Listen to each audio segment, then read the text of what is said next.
पहले आपके चैनल के माध्यम से जम्मू जिला ही नहीं, बिहार ही नहीं, पूरे देशवासियों को आप सभी मीडिया भाइयों के माध्यम से एक संदेश देना चाह रहे हैं कि महागठबंधन की जब सरकार बनी तो माननीय मुख्यमंत्री श्री नीतीश कुमार जी के नेतृत्व में और आदरणीय विपक्ष के नेता जो आज हैं, उस समय उप मुख्यमंत्री श्री तेजस्वी यादव जी थे, उनके नेतृत्व में आरक्षण का मुद्दा उठाया गया था।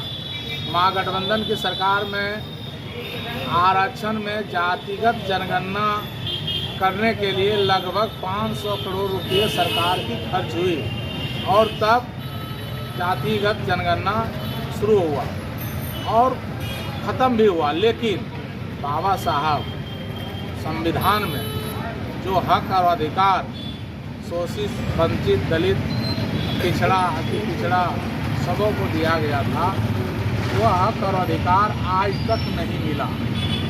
इसी का मुद्दा राष्ट्रीय अध्यक्ष श्री लालू प्रसाद यादव जी और आज विपक्ष के नेता और बिहार का भावी भविष्य आदरणीय तेजस्वी यादव जी और पूर्वांचल के विकास पुत्र आदरणीय जयप्रकाश नारायण यादव जी और स्थानीय नेता यहाँ विजय प्रकाश, सबों ने मिलजुल कर एक मुद्दा उठाया और कल प्रदेश अध्यक्ष आदरणीय जगताओं के निर्देशानुसार सभी बिहार के जिला मुख्यालयों में एक दिवसीय धरना आरक्षण का कि लागू नहीं किया गया। भाजपा के इशारे पर जदयू का जो सरकार है, एनडीए का जो सरकार है, माननीय नीतीश कुमार जी आनाकानी कर रहे हैं। इसी के विरोध में हम लोग एक दिवसीय धरना दिए हैं कि 65% आरक्षण लागू किया जाए, जो कि सरकार का 500 करोड़ रुपया खर्च हुआ है, लेकिन आज तक उसका अमली जामा नहीं हुआ है। तेजस्वी यादव जिसमें नीतीश कुमार दोनों आए थे महागठबंधन में, उसमें तो दिए थे।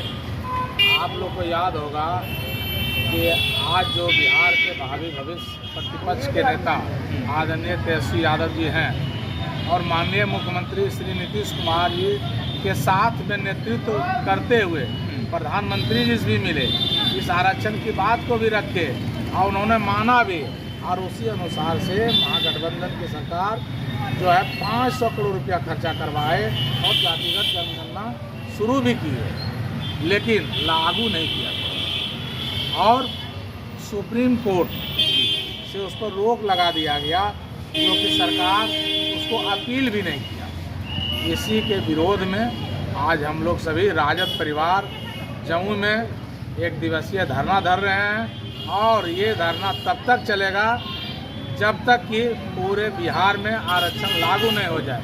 आरक्षण नहीं लागू होने के कारण आज जो नौकरियां बिहार में आदरणीय तेजस्वी यादव जी के नेतृत्व में 5 लाख दिया गया, जो 10 लाख का वादा किया गया, तो 5 लाख पूरा किए, उसमें आरक्षण लागू था।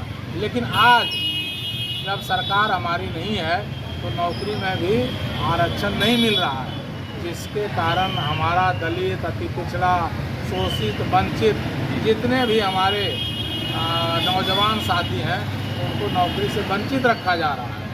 और उसकी लड़ाई हम लोग राजद परिवार सब लड़ रहे हैं आदरणीय तेजस्वी यादव जी के नेतृत्व में। कोई हिंदू राष्ट्र की मांग कर रहे हैं, आप आरक्षण की मांग कर रहे हैं, क्या लगता है कि हिंदू राष्ट्र सही नहीं है? क्या आरक्षण की बात कर रहे हैं? भाजपा की जो सरकार है, एनडीए की सरकार है, पूरे देश नफरत का बीज बो रहा है। हिंदू मुस्लिम करके भाई आपस में सबको लड़ा रहा है।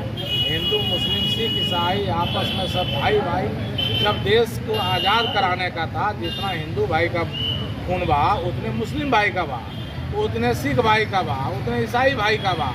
इसलिए हम लोग सभी एक हैं। लेकिन भाजपा जो है, नरेंद्र मोदी जी नफरत का बीज बोते हैं। वो कभी धर्म के नाम पर, कभी जाति के नाम पर देश को बांटना चाहते हैं, संविधान में छेड़छाड़ कर रहे हैं। संविधान में एक लिखा हुआ है कि 70 साल 75 साल ही आरक्षण के बाबा साहब के द्वारा से दिया गया। अब 75 साल हो चुका, आपका आरक्षण क्या लगता है, भारत में बराबरी नहीं है क्या?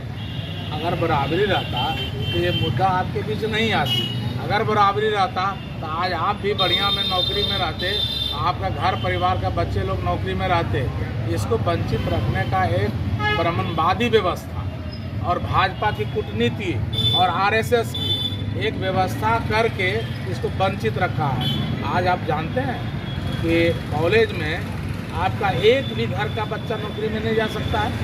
रोस्टर जो कॉलेज का किया है उसमें एक लेक्चरर आपका ओबीसी, बैकवर्ड, अति पिछड़ा दलित का नहीं हो सकता है। आपको मालूम है आज आप हाईकोर्ट में जो नीति निर्धारण किया गया, आपका जज नहीं बन सकता है। पढ़ाई करेगा तो क्यों नहीं बनेगा? पढ़ाई करेगा जनरल शिक्षण आप जा रहे हैं, लेकिन जो आरक्षण दिया गया, जो बाबा साहब के संविधान में अधिकार दिया गया, उसको तो लागू नहीं किया जा रहा है। अच्छा, इसलिए अगर लागू हो सकता है, आरक्षण मिल सकता है, तो मात्र पूरे देश में एक ही नेता है, वो है राष्ट्रीय अध्यक्ष श्री लालू प्रसाद यादव और बिहार में तेजस्वी यादव जी, जिसके नेतृत्व में आरक्षण लागू किया जा सकता है। सभी जो सामाजिक न्याय लोगों को जो है मान सम्मान मिल सकता है।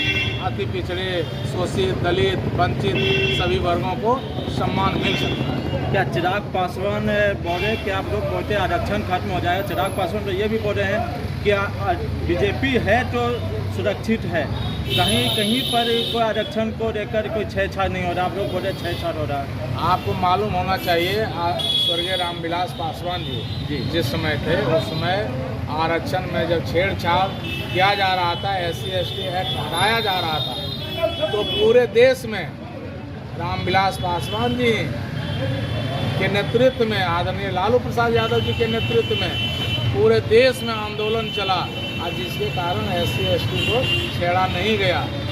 चिराग पासवान जी बोल रहे हैं, आप बोलने का अपना अपना तरीका है, जीने का तरीका है, वो सत्ता शासन में है तो उन्हीं का बोली बोलते हैं। अपना परिचय दे दिए। डॉक्टर त्रिवेणी यादव, अध्यक्ष राष्ट्रीय जनता दल।